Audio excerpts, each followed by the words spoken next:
Praise the Lord everyone.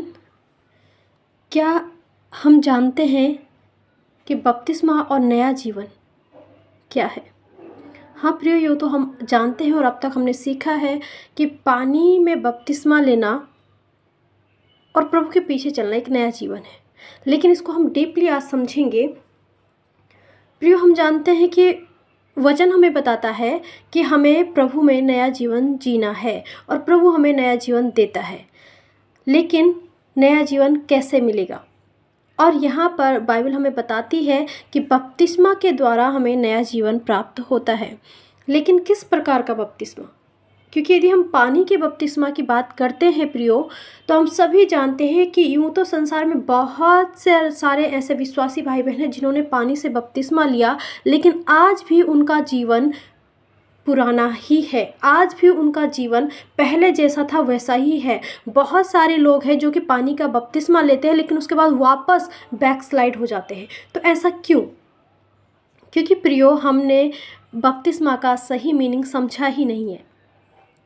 सच तो यह है प्रियो, क्योंकि हम जानते हैं कि बाइबल हमें बताती है कि प्रभु यीशु ही जीवन जल है और जल के द्वारा बपतिस्मा लेने की बात हमें बताई जाती है, या हम कहते हैं, हम मानते हैं। लेकिन वचन हमें बताता है कि जल, यानी कि जो वर्ड हम देखते हैं जल, उसको नॉर्मली जो हम पानी की बात करते हैं उसका न लेकर के बाइबल के अकॉर्डिंग जल का अर्थ यानी पानी का अर्थ होता है परमेश्वर का वचन। क्योंकि वचन ही कहता है कि जीवन का जल प्रभु यीशु है। और यूहन्ना रचित सुसमाचार में हम सब जानते हैं कि इस प्रकार लिखा हुआ है कि आदि में वचन था, वचन परमेश्वर के साथ था और वचन ही परमेश्वर हुआ और वचन देहधारी हुआ। तो यहाँ पर हम देखते हैं कि परमेश्वर का मतलब वचन, क्योंकि हम देखते हैं कि वचन के द्वारा ही हमने परमेश्वर को जाना, वचन के द्वारा ही हम परमेश्वर की इच्छाओं को, परमेश्वर की योजनाओं को, परमेश्वर के कैरेक्टर को, सब कुछ हम वचन के द्वारा पाते हैं। सो प्रियो, आज यदि हम पानी से बपतिस्मा लेते हैं लेकिन उसके बाद भी हमारा जीवन नहीं बदलता, क्यों? क्योंकि हम वचनों का ज्ञान नहीं रखते हैं।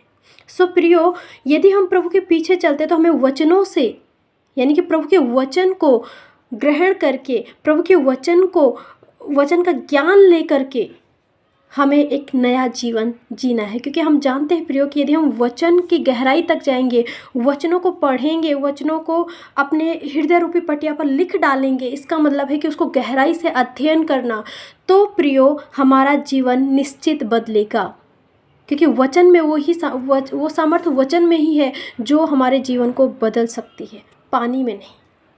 सो प्रियो, इस पहला पत्रस पहले अध्याय के 23वें पद में कुछ इस प्रकार लिखा हुआ है, क्योंकि तुमने नासवान नहीं पर अविनाशी बीज से परमेश्वर के जीवते और सदा ठहरने वाले वचन के द्वारा नया जन्म पाया है।